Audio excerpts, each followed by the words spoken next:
भावनात्मक रूप से मजबूत बनना किसी कठोर पत्थर जैसे व्यक्तित्व का निर्माण करना नहीं है, बल्कि अपने भीतर ऐसी स्थिरता विकसित करना है जो परिस्थितियों के तूफान में भी संतुलन बनाए रख सके।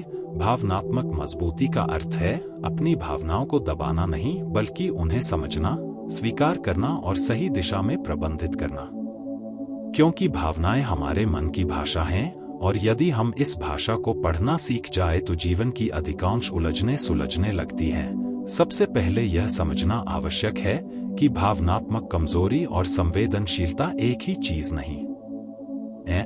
संवेदनशील होना मानवीय है, पर हर छोटी बात पर टूट जाना, दूसरों की राय से अपनी पहचान तय करना, अस्वीकृति से बिखर जाना या असफलता को स्थायी सत्य मान लेना भावनात्मक असंतुलन का संकेत है। इसलिए पहला कदम है आत्मजागरूकता, अर्थात यह पहचानना कि किस परिस्थिति में आप अधिक आहत होते हैं, किन शब्दों से आपको चोट लगती है और किन अनुभवों से आपके भीतर असुरक्षा सक्रिय होती है। जब आप अपने ट्रिगर को पहचान लेते हैं तो आप प्रतिक्रिया देने के बजाय उत्तर देने की क्षमता विकसित करते हैं। दूसरा कदम है भावनाओं को नाम देना। जब आप केवल मुझे बुरा लग रहा है कहते हैं तो अस्पष्टता रहती है, पर यदि आप स्पष्ट करते हैं कि मुझे अस्वीकार किया हुआ महसूस हो रहा है या मुझे अपमान का अनुभव हुआ, तो मन में स्पष्टता आती है और स्पष्टता ही नियंत्रण की पहली सीढ़ी है। तीसरा सिद्धांत है स्वीकार्यता, क्योंकि हम अक्सर दुख, क्रोध या ईर्ष्या जैसी भावनाओं को गलत मानकर उनसे लड़ते रहते हैं, जबकि उन्हें स्वीकार करने पर उनका प्रभाव धीरे धीरे कम हो जाता है। चौथा कदम है प्रतिक्रिया और वास्तविकता के बीच अंतर करना। अक्सर हमारी भावनाएं घटनाओं से अधिक हमारी व्याख्या पर आधारित होती हैं। उदाहरण के लिए, यदि कोई मित्र तुरंत उत्तर नहीं देता तो यह तथ्य है कि उत्तर नहीं आया, पर यह व्याख्या कि वह मुझे महत्व नहीं देता एक अनुमान है। भावनात्मक रूप से मजबूत व्यक्ति तथ्य और कल्पना को अलग कर पाता है। पांचवा सिद्धांत है सीमाएं निर्धारित करना, क्योंकि बिना सीमाओं के व्यक्ति लगातार दूसरों की अपेक्षाओं के दबाव में जीता है। ना कहना सीखना भावनात्मक स्वतंत्रता का महत्वपूर्ण भाग है। छठा कदम है आत्मसम्मान का निर्माण, जो बाहरी प्रशंसा पर आधारित नहीं बल्कि आंतरिक मूल्यों पर आधारित हो। जब आप अपने निर्णयों, मूल्यों और प्रयासों का सम्मान करते हैं तो बाहरी आलोचना आपको पूरी तरह नहीं तोड़ पाती। सातवां सिद्धांत है असफलता के प्रति दृष्टिकोण बदलना।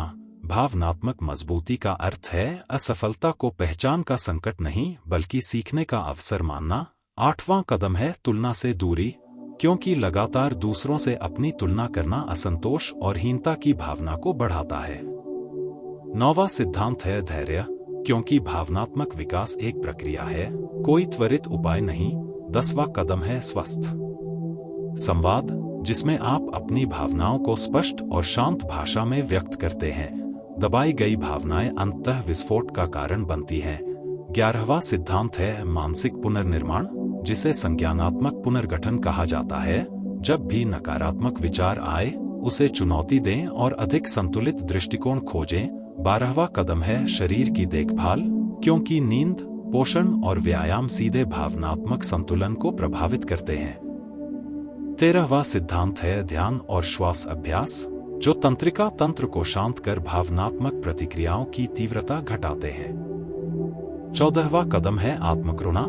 जब आप स्वयं से कठोर भाषा में बात करते हैं तो भावनात्मक घाव गहरे होते हैं, पर जब आप स्वयं को समझते हैं और समर्थन देते हैं तो लचीलापन बढ़ता है। 15वां सिद्धांत है उद्देश्यपूर्ण जीवन, क्योंकि जिनके पास स्पष्ट उद्देश्य होता है वे अस्थायी भावनात्मक उतार चढ़ाव से कम प्रभावित होते हैं। 16वां कदम है संबंधों की गुणवत्ता पर ध्यान देना। भावनात्मक रूप से मजबूत बनने का अर्थ अकेला हो जाना नहीं, बल्कि ऐसे संबंध चुनना है जो सम्मान और समर्थन पर आधारित हों। 17वां सिद्धांत है अनिश्चितता को स्वीकार करना, क्योंकि जीवन में हर परिणाम नियंत्रित नहीं किया जा सकता। 18वां कदम है कृतज्ञता का अभ्यास, जो मस्तिष्क को कमी से समृद्धि की ओर मोड़ता है। 19वां सिद्धांत है नियमित आत्मचिंतन, जिसमें आप दिन के अंत में यह पूछते हैं कि आपने कहाँ संतुलन बनाए रखा और कहाँ सुधार की आवश्यकता है। 20वां कदम है आवश्यकता पड़ने पर सहायता लेना। भावनात्मक मजबूती का अर्थ सब कुछ अकेले सहना नहीं, बल्कि सही समय पर सहयोग स्वीकार करना है। अंततः भावनात्मक रूप से मजबूत बनना एक आंतरिक अनुशासन है, जिसमें जागरूकता, स्वीकार्यता, सीमाएं, आत्मसम्मान, स्वस्थ आदतें और उद्देश्यपूर्ण जीवन का संयोजन होता है। यह कठोरता नहीं बल्कि संतुलित संवेदनशीलता है। यह भावनाओं का दमन नहीं बल्कि उनका परिपक्व प्रबंधन है। और जब व्यक्ति इस स्तर पर पहुंचता है तो वह परिस्थितियों से भागता नहीं, उनसे सीखता है। आलोचना उसे तोड़ती नहीं, सुधारती है।